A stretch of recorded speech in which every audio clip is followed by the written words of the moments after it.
Salut tout le monde, nouveau vlog où je vais vous parler du Red Sea et notamment du Reef Mat que j'ai installé il y a quelques mois. Je vous avais promis un retour, c'est le moment.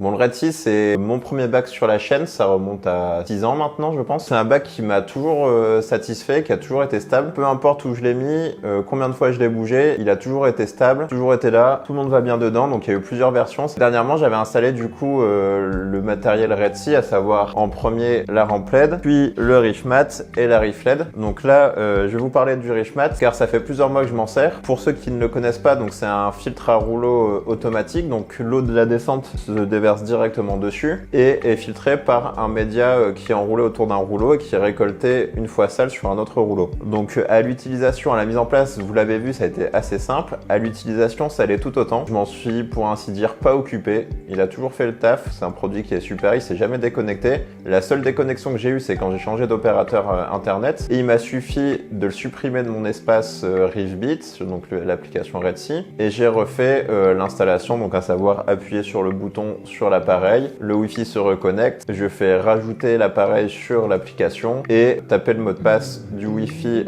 domestique et c'est bon. Et en plus, Cloud vous permet de récupérer les informations propres à l'appareil, donc c'est-à-dire la consommation du rouleau. C'est un petit truc en plus parce que là j'avais déconnecté l'appareil pour le changement de box et je me suis dit je vais perdre l'historique, je sais plus où j'en suis sur le rouleau et donc j'aurai plus la notification de quand changer le rouleau. Et en fait là j'ai repris, j'ai mon journal historique, je sais combien j'utilise par jour, combien il me reste et une estimation de quand il faut le changer. Donc ça c'est vraiment cool. Niveau inconvénient, la seule chose que j'y vois c'est d'avoir eu à modifier complètement la décantation parce que j'ai une première génération du Red Sea, mais sur les nouveaux modèles c'est beaucoup plus simple. Ou si vous avez une décantation sans marque ou d'une autre marque qui permet de l'installer sans toucher la décantation, c'est nickel. Et pour le bruit, en fait on l'entend quand le niveau monte dans le compartiment et que du coup il y a une forte différence de hauteur d'eau entre le niveau de la décantation et le niveau dans le compartiment. Pour gérer cette petite nuisance sonore lorsque le tissu est sale, il y a une petite option sur l'application qui permet de gérer une avance automatique de rouleau à une certaine heure. Donc ce qui permet de réduire la différence de niveau d'eau entre le filtre et la décantation.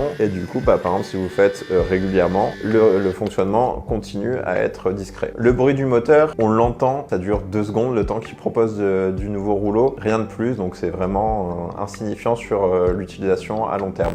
Concernant l'utilisation du média, c'est vachement variable d'un bac à l'autre. Là, par exemple, j'utilise moins d'1 centimètre par jour. Donc, si j'avais attendu la fin de rouleau pour pouvoir vous en parler, j'aurais dû encore attendre presque 1 an, je crois, de mémoire. Donc, c'est pour ça que j'en profite pour faire le point maintenant que le produit est encore assez récent. D'ailleurs, dans l'application, lorsque vous voulez changer le rouleau, il y a une rubrique spéciale où vous indiquez quand vous avez changé le rouleau et si vous réutilisez un rouleau neuf ou un rouleau déjà utilisé. Donc, ce qui permet de rattraper le delta et vous êtes notifié avant la fin du rouleau. D'ailleurs, on peut choisir combien de temps avant. De base, c'est une prévention 10 jours avant la fin du rouleau, donc ça permet d'anticiper l'achat du prochain et également d'en faire la maintenance quand il faut. Pour les plusieurs mois d'utilisation, la seule notification que j'ai eue en dehors du changement de box, c'était un nettoyage de capteur. Donc là, j'ai juste pris un pinceau fin type gouache, de l'eau déminéralisée, j'ai nettoyé le capteur. Et puis la notification s'est retirée, donc j'ai été assez surpris de l'avoir parce que je m'attendais pas à une notification qui permettait de dire comme quoi le capteur était sale, donc je sais pas comment il le sait, mais toujours est-il que c'est cool de le savoir, d'avoir la notification et d'avoir nettoyé en 30 secondes le capteur. Voilà, je crois avoir fait le tour sur ce que j'ai à dire sur le Reef Mat de chez Red Sea. C'est un très bon produit, ça permet d'avoir une eau assez cristalline, vous le voyez, d'extraire les matières organiques avant leur décomposition dans l'eau, donc si vous avez un problème de nitrate ou phosphate, ça permet d'extraire cette matière qui amène à cette pollution et voilà, c'est un bon produit. J'aime bien. J'en profite pour vous annoncer que c'est la fin de ce bac. Au revoir. Un adieu ou au moins un au revoir, je sais pas si je vais le remettre en eau.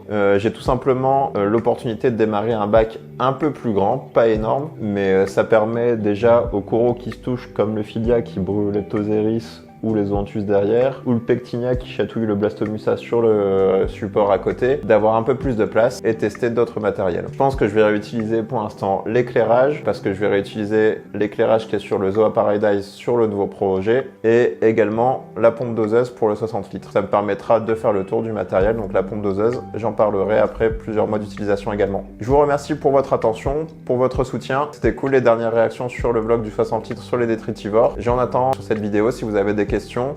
Si vous avez des retours d'expérience sur le Rift Mat, n'hésitez pas à partager, c'est lu également par d'autres auditeurs. Et je vous dis à très bientôt. Ciao!